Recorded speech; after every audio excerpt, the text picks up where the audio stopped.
रीति मुक्त जो काव्य धारा है उसमें भी अगर हम पहले रीति युगीन जो काव्य की परिस्थितियां हैं उनका साहित्य पर क्या प्रभाव पड़ा, अगर इस दृष्टि से थोड़ा सा विचार करें तो जो युगगत प्रवृत्तियां हैं, प्रकृति है, उनका प्रतिबिंब साहित्य पर अवश्य ही उपलब्ध होता है। और इसलिए किसी देश या काल विशेष की प्रवृत्ति के अध्ययन में तत्कालीन साहित्य का जो योगदान है उसको उसकी संपूर्णता के साथ स्वीकार किया जाता है। युग विशेष के उत्कर्ष या अपकर्ष की विशेष स्थिति को प्रतिबिंबित करने वाला यह तत्व वहां एक और तत्कालीन सामाजिक, राजनीतिक, धार्मिक मान्यताओं से भी प्रभावित होता है। वहीं अपनी आलोक सामान्य क्षमता से वह युगांतकारी, उपेक्षित, परिष्कर या परिवर्धन या परिवर्तन सबकी शक्ति रखता है। मतलब कि वो जो साहित्य है वो युगांतकारी होता है और जैसे युग का स्वरूप है वो सब उसमें परिलक्षित होगा। अगर परिष्कार है तो वो दिखाई देगा, परिवर्धन है तो वो दिखाई देगा, परिवर्तन है तो वो भी दिखाई देगा।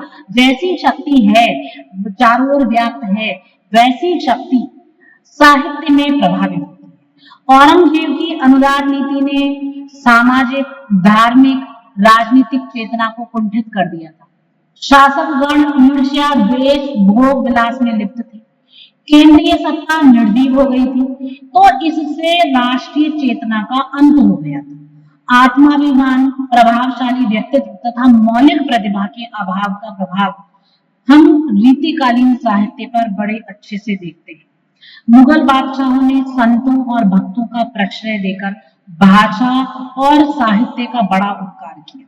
इन लोगों ने अपने विचारों की अभिव्यक्ति तथा धर्म के प्रचार के निमित्त देशज भाषाओं को माध्यम बनाया, जिससे उस भाषा में महत्वपूर्ण साहित्य का सृजन हुआ।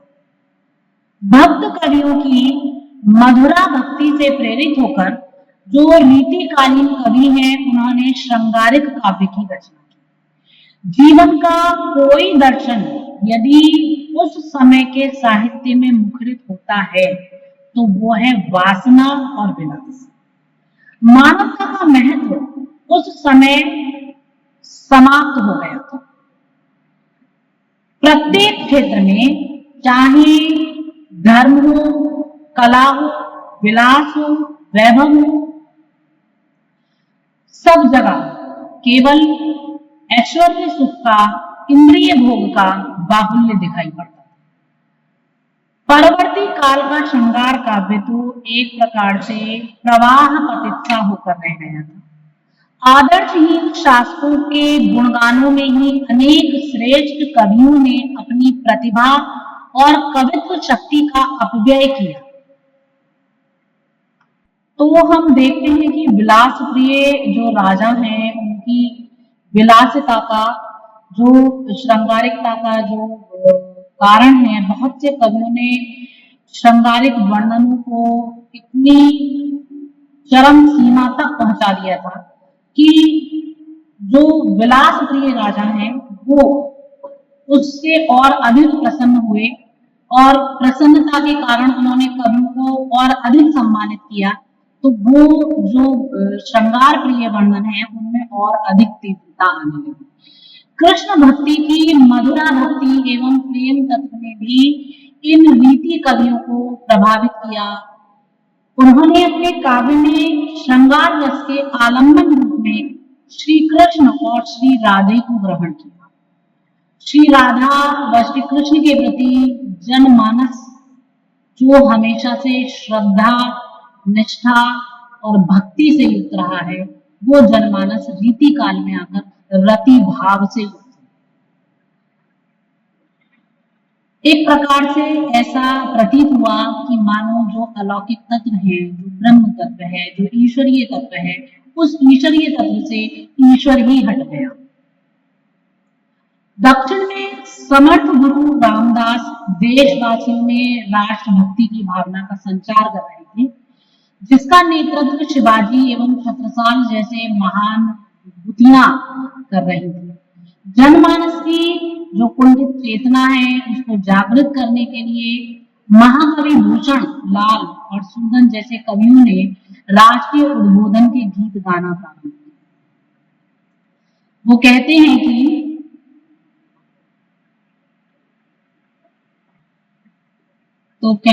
कि आपस की फूट ही थे सारे हिंदुस्तान टूटे, टूटियो कुल रावण अनीति अति कर।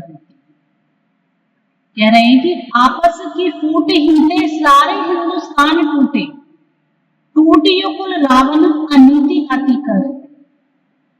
पेठियां पाताल बैठी ब्रजधर ईर्षाते, टूटियो हिरणाक्ष अभिधान चित्त। तो ये जो कविता का उद्बोधन किया है इसमें राष्ट्रीयता का उद्बोधन है। इस प्रकार का जो काव्य रचा गया उसका परिणाम ये हुआ कि गुप्त वीरात्मक प्रवृत्तियां जागृत होने लगी। जो ऐसे मनुष्य थे जिनके हृदय में वीर रस के भाव निहित थे, अपने देश के प्रति भक्ति निहित थी, अपने राष्ट्र के प्रति चेतना निहित थी, वो जागृत हुए, जिससे नीति युग में भी वीर काव्य का सृजन होने लगा। इसके फलस्वरूप हिंदू जनमानस के अंदर वीरता, राष्ट्रीयता की जो भावनाएं हैं वो हिलोरे लेने लगी। रीतिकाल में चमत्कार और अलंकृत शैली का विशेष महत्व था। प्रत्येक क्षेत्र में इसकी प्रधानता स्वीकार की गई है। काव्य में तो इसका उपयोग बड़े जोर शोर से किया जाने लगा। जैसे कि कोई बात कहनी है, चमत्कारपूर्ण ढंग से कहो, अलंकारिक ढंग से कहो, बढ़ा चढ़ाकर कहो, अतिशयोक्तिपूर्ण वर्णन करो, तो ये पांडित्य प्रदर्शन करो। तो ये जो प्रवृत्ति है ये तो रीति काल की प्रमुख प्रवृत्ति है। नायक नायिका भेद, श्रृंगार रस के चित्र और तत्कालीन युग में मतलब एक ऐसा प्रतिस्पर्धात्मक स्वरूप देखने के लिए मिलता है जिस स्वरूप में एक कवि की रचनाओं को देखकर दूसरा और अधिक श्रृंगारिक, दूसरा और अधिक रसिक हो गया, प्रेम से, जिससे काव्य की जो नैसर्गिक कोमलता थी, जो भावमयता थी, वो पतन की ओर जाती। आश्रयदाताओं को प्रसन्न रखना कवियों का मुख्य उद्देश्य है।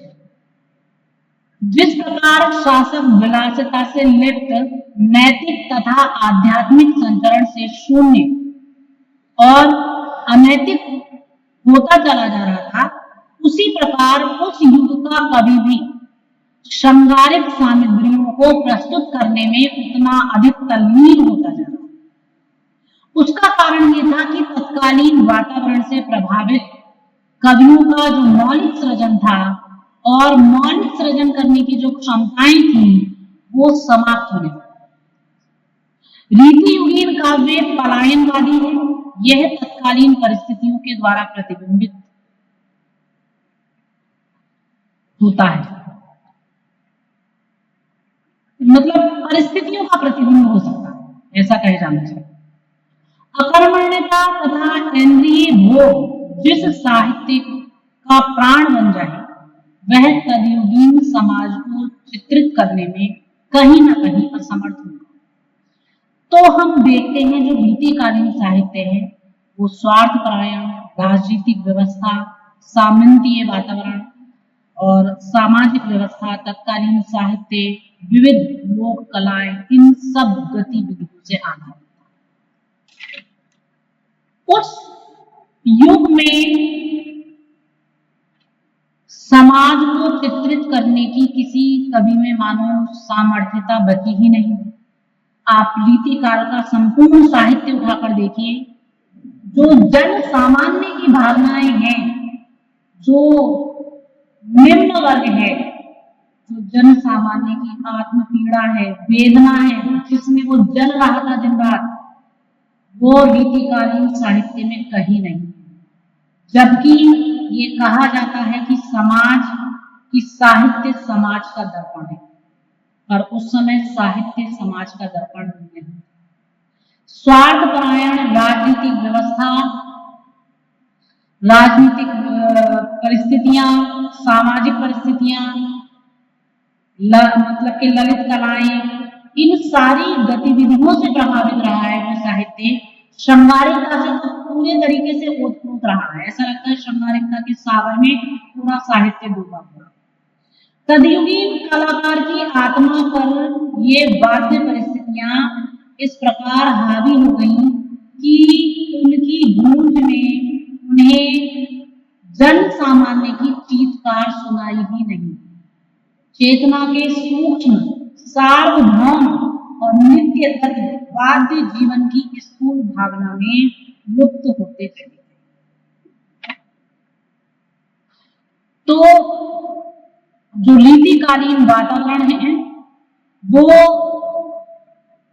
रीतिकालीन साहित्य में पूर्ण रूपेण परिलक्षित होता है।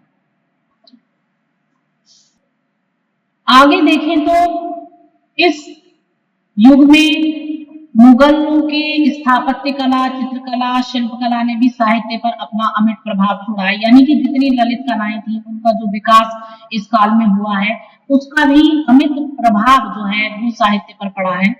इसी कारण साहित्य के अंदर नवीन चेतना का संचार हुआ, शिल्प से साहित्य में नवीन चेतना का संचार हुआ। जिस प्रकार भवन निर्माण हेतु बहुमूल्य धातुओं और रंगों की आवश्यकता होती है, उसी प्रकार मानो काव्य रूपी प्रासाद को सजाने के लिए नारी एवं उसके रूपों, आकृतियों, स्वभाव आदि की आवश्यकता समझी जानी है। जिस प्रकार पत्थर की मूर्तियों को हीरे, पन्ने, जवाहरात आदि धातुएं बहुत अधिक अलंकृत कर देती हैं, रंगों से संजो देती हैं, उसके सौंदर्य को द्विगुणित कर देती हैं, उसमें एक प्राण चेतना डाल देती हैं, उसी प्रकार जो नक्शिक वर्णन इस काल में नायिकाओं का हुआ है और नायिका भेद द्वारा जो नारी के रूप सौंदर्य का अंकन हुआ है वो विशिष्ट रहा है।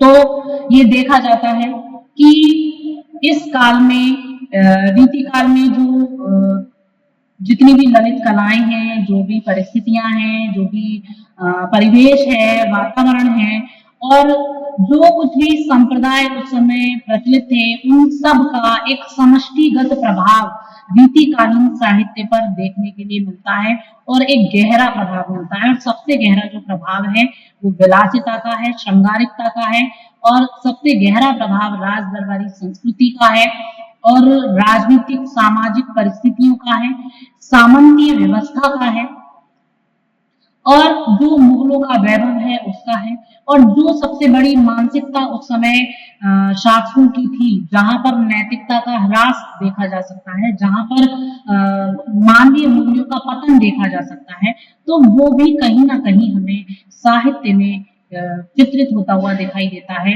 चाहे वो विलास प्रिय दृश्य हो, चाहे श्रृंगारिक दृश्य हो और चाहे प्रेम और रति क्रीड़ाओं के चित्र हो, उन सब में ये नैतिक पतन देखने के लिए मिलता है और सबसे अधिक ह्रास तब देखने के लिए मिलता है जब भक्ति का अवगुंठन पहनाकर श्रृंगार का वर्णन किया गया है।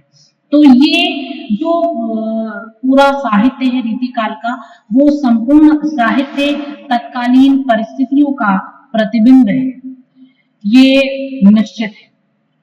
तो इस रूप में हम काव्य साहित्य के, रीतिकालीन काव्य साहित्य के दर्शन करते हैं और लेकिन जो भी कुछ है पर फिर भी जो रीतिकालीन साहित्य है वो उन कवियों की अंतः चेतना है और उनका पांडित्य प्रदर्शन है, उनका कला कौशल है और उसी के साथ साथ उनकी भावनाओं का मंडन भी है। धन्यवाद।